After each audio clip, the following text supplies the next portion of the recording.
Баршаңызға сәлем достар, қалдарыңыз қалай? Сіздермен бірге Мадина. Менің каналыма тіркеліп, лайк басып, комментарий қалдырып, мені қолдап кетулеріңізді өтінемін. Сіздердің поддержкаларыңыз өте қатты қажет болып жатыр.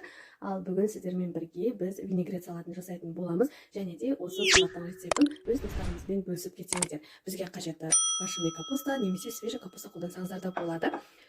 И оны салмасаңыздар да болады, өз қалауларыңыз бойынша. Және де бұл салаттың бірнеше түрі бар. Бүгін дайындайтынымыз именно классический.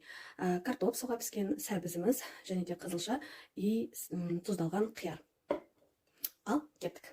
Алдымен барлығын квадрат етіп турап аламыз.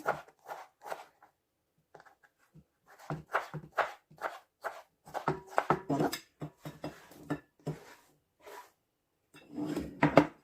Енді картопты да тура қиярдығы сияқты квадрат етіп турап аламыз.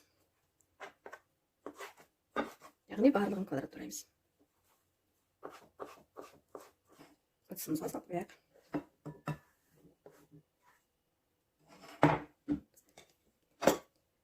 Енді сәбізімізді турап аламыз.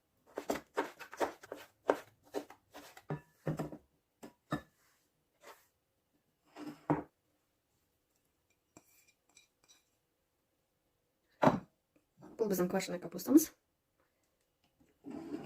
Енді қызылшаны турап алайық.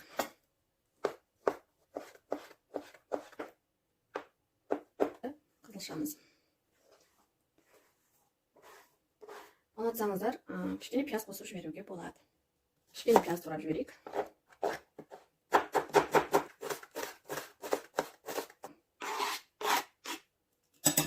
И горох.